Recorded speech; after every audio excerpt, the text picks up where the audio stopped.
Buenas noches y bienvenidos. Hoy día miércoles, Gustavo Berganza y Juan Luis Font, listos ya para arrancar con la primera conversación de esta jornada. Y tenemos como invitado a Francisco Sandoval, quien es jefe de la Fiscalía Especial contra la Impunidad del Ministerio Público. Esa fiscalía ha presentado el día de hoy los medios de convicción, la acusación concreta en contra del expresidente Otto Pérez Molina. Y la semana pasada ha presentado también una acusación semejante en contra de Roxana Valdetti. La audiencia intermedia en la cual los defensores de ambos exgobernantes habrán de imponerse sobre, o habrán de expresarse más bien, sobre lo que los medios de convicción que tiene el Ministerio Público y la CICIG para acusar a Pérez Molina y a Valdetti, pues habrán de conocerse en el mes de enero, porque hasta para entonces ha sido pospuesta esa audiencia intermedia. Le damos la bienvenida al fiscal Sandoval, gracias por acompañarnos, mucho de qué conversar con usted respecto de esa acusación para Roxana Valdetti y para Otto Pérez. Muy buenas noches, muchas gracias por la invitación. Señor fiscal, al final de cuentas, ¿cuáles son los delitos que se le imputan a Otto Pérez Molina? Bueno, el Ministerio Público ha formulado una acusación que versa sobre 3 delitos: asociación ilícita, cohecho pasivo y casos especiales de defraudación aduanera. Asociación ilícita, Cohecho pasivo y cohecho casos pasivo. especiales de Bueno, defraudación aduanera. cohecho pasivo es recibir soborno. Recibir o aceptar por lo menos una promesa, un Ujú. ofrecimiento. ¿Y en qué consiste, a ver, el caso especial de defraudación aduanera? ¿Cómo se constituye el delito por parte de dos exgobernantes que no tenían funciones directas sobre la aduana? No tenían funciones directas sobre la aduana, sin embargo, el artículo 18 del Código Penal estipula en primer lugar una figura, que es la calidad de garantes. Ellos tenían una calidad de garantes. En segundo lugar, el expresidente de la República era el principal funcionario encargado de la política económica del país, incluyendo la política aduanera. En tercer lugar, él sí tuvo conocimiento del funcionamiento de esta organización. Y en cuarto lugar, pues la propia revelación de la investigación da cuenta de que ellos tenían conocimiento inclusive del porcentaje, y tenían el porcentaje más alto de dividendos que recibían como parte de la organización. En el caso de la vicepresidenta de la República, pues la Constitución de la República estipula de que ella es encargada de algunos gabinetes. En este caso, el presidente de la República, mediante acuerdo gubernativo, estipuló la Comisión Nacional contra el Contrabando, que tenía como función prevenir este tipo de ilícitos. Además de tener esa función de garante, ya tuvo conocimiento de la forma en que funcionaba esta organización. Ahora, cuando ustedes hablan de asociación ilícita, bueno, todo eso es suposiciones a partir de lo que aparecen en los documentos y a partir de indicios de las pláticas. Pero digamos, ¿hay alguna confesión de parte de ellos que digan yo estoy haciendo esto? Confesión, fíjese, le quiero O comentar de que llamada por teléfono.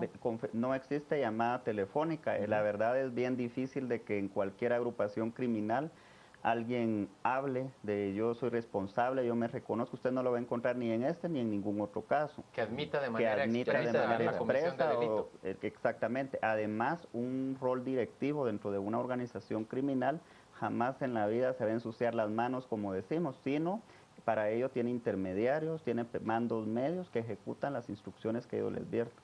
Ya, pero entonces, ¿cómo establecen ustedes la asociación?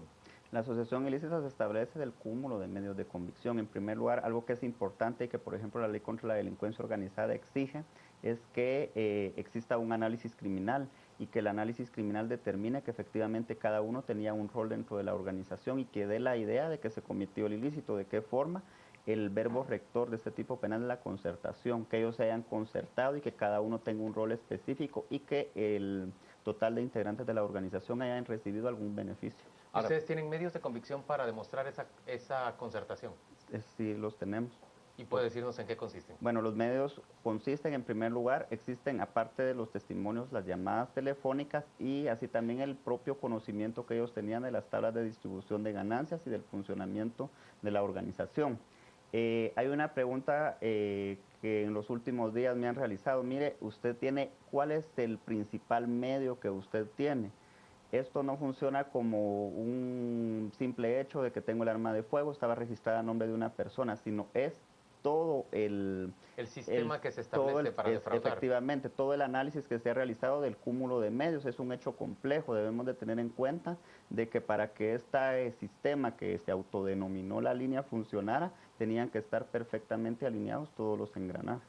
Ahora, pero digamos, ¿cómo se establece la vinculación realmente del presidente con el resto de gente? Porque digamos, lo único que tenemos, por ejemplo, son los indicios de que el número uno recibía X, de que fulano aludía al número uno, pero realmente su nombre no aparece en ningún momento. No puede aparecer su nombre, pero debe de tener en cuenta usted de que parte de la estructura que funcionaba era una estructura externa y una estructura interna. Es solo la idea que nos da la existencia de ambas estructuras. En segundo lugar, ¿quién nombra al superintendente de administración tributaria? Es el presidente de la República.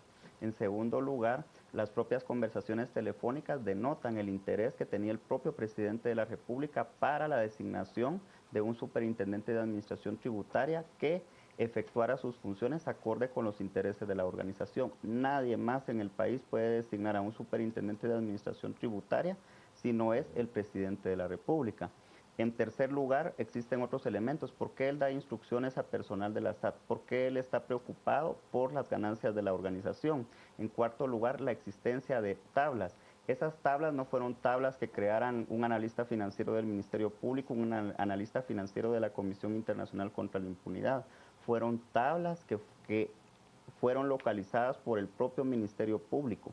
Además, si bien es cierto, existen personas que no han declarado en calidad de anticipo de prueba, ellos dan la idea de cómo funcionaba y cómo fueron contratados tanto como por el señor presidente como por la ex vicepresidenta de la República para una asesoría que posteriormente pasó de una asesoría de índole financiera de sus sociedades a inmiscuirse directamente en temas aduaneros sin estar formalmente ser miembros de la superintendencia. Como un asesor personal de los Asesor exgobernantes de ellos, en esos intereses para el aduaneros. manejo de sus negocios y paralelamente y posteriormente pues se inmiscuyeron directamente en temas financieros Uno de sus medios de las convicción aduanas. es el testimonio de ECO.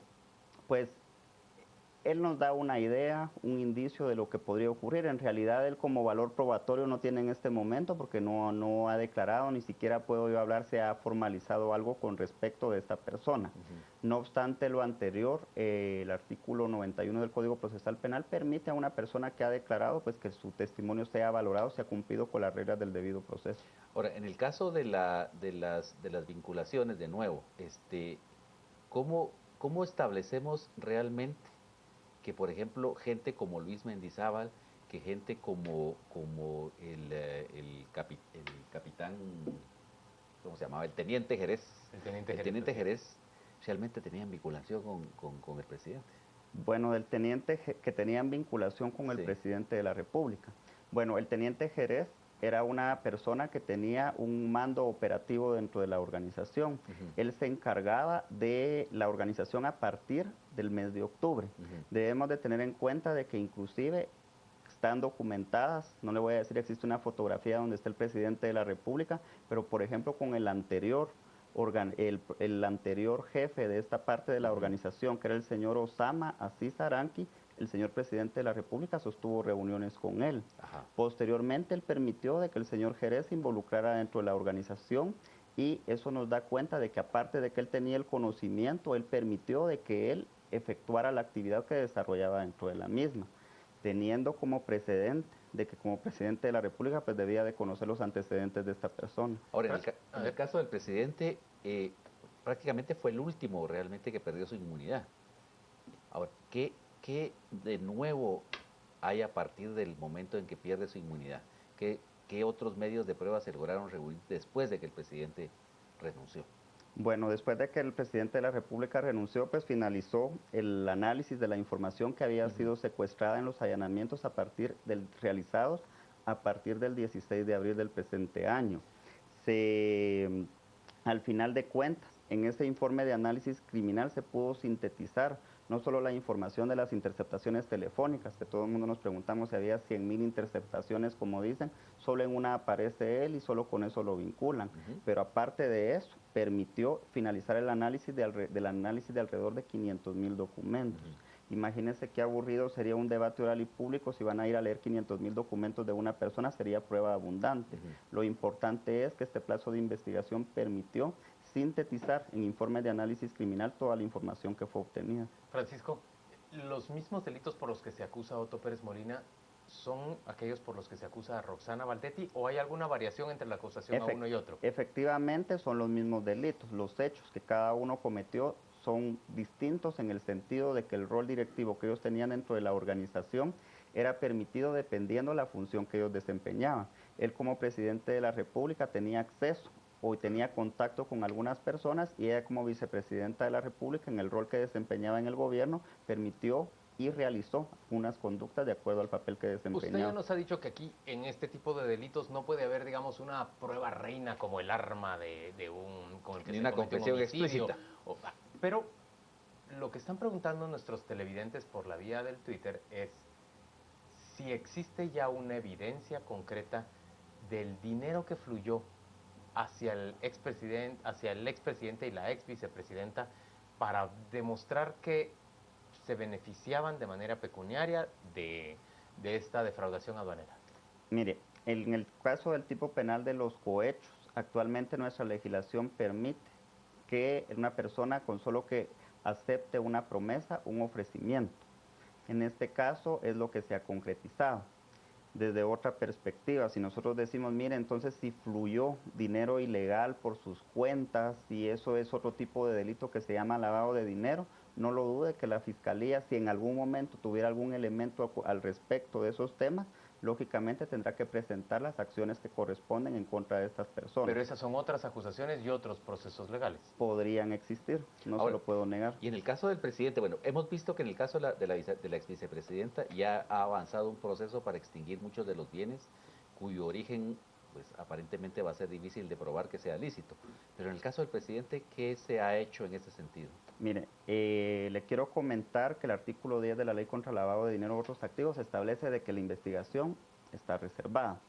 En segundo lugar, la extinción de dominio no es un tema del ámbito penal, que es el que a mí me corresponde, ese es un tema que corresponde a otra unidad del Ministerio Público y ellos deben de saber, y si lo saben, no lo van a exponer tampoco mediáticamente. Ok. Ahora, pero en el caso del presidente, bueno, de nuevo, la cuestión pecuniaria, solo tenemos la promesa de cohecho, pero realmente entonces no tenemos ninguna evidencia dentro del proceso contra él que haya recibido plata. Eso es lo que usted está afirmando. Pregunto. Le comento algo. Pregunto. En enero se celebrará la audiencia intermedia y si yo le doy aquí todas mis armas, imagínese cómo llego yo a la audiencia. ¿Pero qué es lo que pone usted en acusación? ¿Qué manda? ¿Qué es lo que usted pone en acusación? De que el presidente de la República, aparte de que conocía la operación, él es una de las personas que recibió el mayor porcentaje de dividendos del producto ilícito de la organización. Ok. Lo que ustedes presentan al momento de hacer la acusación son medios de convicción. Efectivamente. Esos se convierten ya en la fase del juicio en medios de prueba. Efectivamente. Pero sí, están obligados a presentarlos Perdón, para los que no somos abogados ni hemos estudiado Derecho, ¿qué es la diferencia? ¿Cuál es la diferencia entre un medio de convicción y un medio de prueba? Un medio de convicción a mí me sirve de soporte para una acusación, para una audiencia intermedia. Posteriormente existe otra etapa procesal que es el ofrecimiento de prueba. A partir de ese momento, cuando el juzgador admite un medio como probatorio para ser diligenciado en debate, hasta en ese momento se convierte en prueba. Okay. Un ejemplo. Si yo recibo una información testimonial en la Fiscalía, esa es un acta ministerial que carece de valor probatorio. La misma Constitución de la República estipula que una declaración extrajudicial carece de valor probatorio. Cuando pasamos a la fase de debate oral y público y la persona declara, en ese momento ya se puede considerar prueba, susceptible de ser valorada. Pero mi pregunta iba dirigida a si usted está obligado a presentar en la acusación todo lo que posee como medio de convicción. Los medios de convicción. Pero eventualmente a la hora en la fase intermedia usted puede incluir más pruebas. de las que presentó como medios de convicción. Al momento de ofrecer prueba podría ocurrir eso siempre y cuando usted haya requerido la diligencia durante el periodo de investigación. Si por ejemplo existe algún informe que yo solicité y no me ha venido, si yo en el momento del ofrecimiento de prueba ya lo tengo, pues lo tendría que ofrecer. Ahora, ¿en qué momento conoce el abogado de la defensa las pruebas, los medios de convicción que usted está presentando? ¿En el momento del juicio o hay un momento intermedio, previo? Él tiene acceso a toda la investigación que yo desarrolle, tiene pleno acceso a acudir a la fiscalía, que yo le muestre las piezas de investigación, y en el momento de que yo formulo la acusación, pues tengo que acompañarle copia a él para que él sepa qué es lo que qué elementos tengo yo para soportar mi acusación y de qué se debería él de defender. Y los cálculos que se han hecho en la prensa en términos generales, son que la vicepresidenta Valdetti, la ex vicepresidenta Valdetti, podría recibir hasta 28 años de cárcel y el expresidente de la República podría recibir una pena semejante. ¿Esa es su mejor expectativa? Mi mejor expectativa. 28 años de prisión para cada uno de ellos. Yo en este momento no puedo anticiparle, mire, el Ministerio Público requiere tal pena, sin embargo, manejando entre máximos y mínimos de las penas que estipula la ley para los delitos por los cuales fueron acusados, esa podría ser la pena máxima en caso ellos fueran condenados. Pero ahorita estamos en una fase muy prematura, ahorita apenas tenemos que defender nuestra acusación. Ahora, Francisco, por lo que usted nos ha dicho, es muy probable que surjan otros delitos en contra de ellos. ¿Esos otros delitos supondrían un proceso distinto y nuevo contra el expresidente y la ex vicepresidenta? En caso la Fiscalía encontrara elementos para imputarle a ellos otros delitos, lógicamente tendría que ser una nueva causa, peculado, lo que se ha manejado, lavado de dinero, algún enriquecimiento ilícito. Sin embargo, eso yo anticiparme porque no le puedo decir en este momento, ya la Fiscalía tiene elementos para... Claro, pero eso supondría arrancar otro proceso. Otro proceso. Con todas las fases apropiadas. Ahora, en el caso del expresidente Pérez Molina, es decir, ¿en qué les favorece a ustedes, por ejemplo, el momento en el que él pierde la inmunidad? Porque veo que muchas de las, infiero que muchas de las medios de convicción ya eran previos al momento en el que él perdió la inmunidad. ¿En qué nos favorece? Es decir, para recoger más pruebas. ¿Hay más pruebas luego de que perdió la inmunidad? Hay más pruebas, por ejemplo, yo en el momento en que él tenía, por ejemplo, derecho de antejuicio, ni siquiera podía pedir una información a un banco con relación a él, y en cambio eso nos permitió solicitar ese tipo de información. Estuardo González, ¿va a ser un testigo, un colaborador eficaz? Miren, los medios de comunicación se han manejado derivado de la propia información que él brindó en alguna de las audiencias, y esa es una situación que está en análisis por parte de la Fiscalía. Pero parece un análisis eterno. Bueno, eso parece, sin embargo, en algún momento tendríamos que concretizar. Lógicamente, no se hará público, por ejemplo, si existe algún convenio.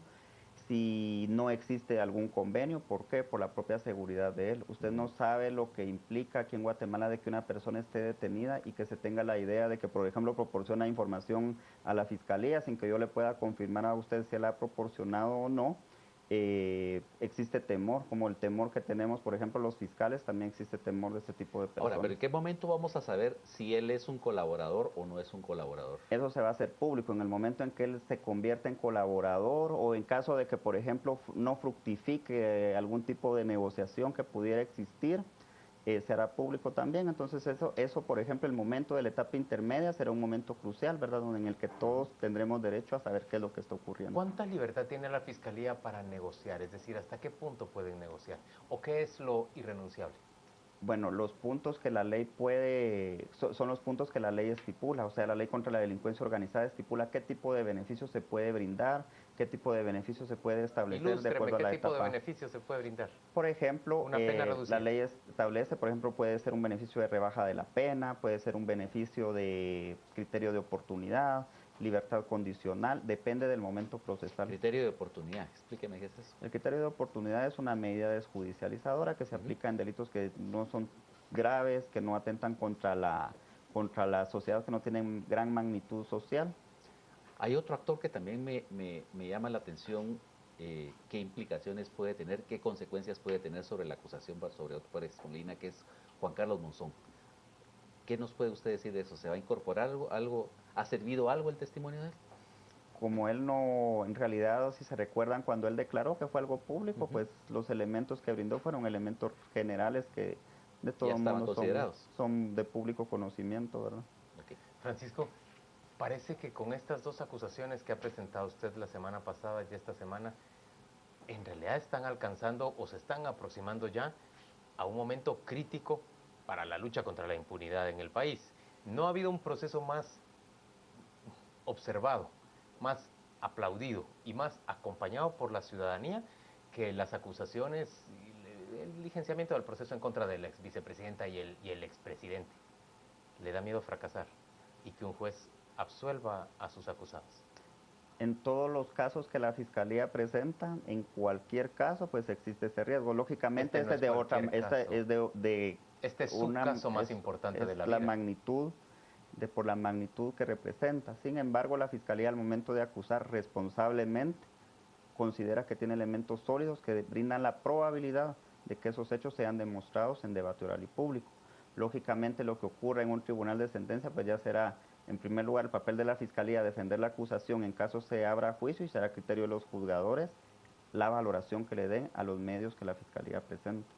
Francisco, gracias por acompañarnos a las 8:45.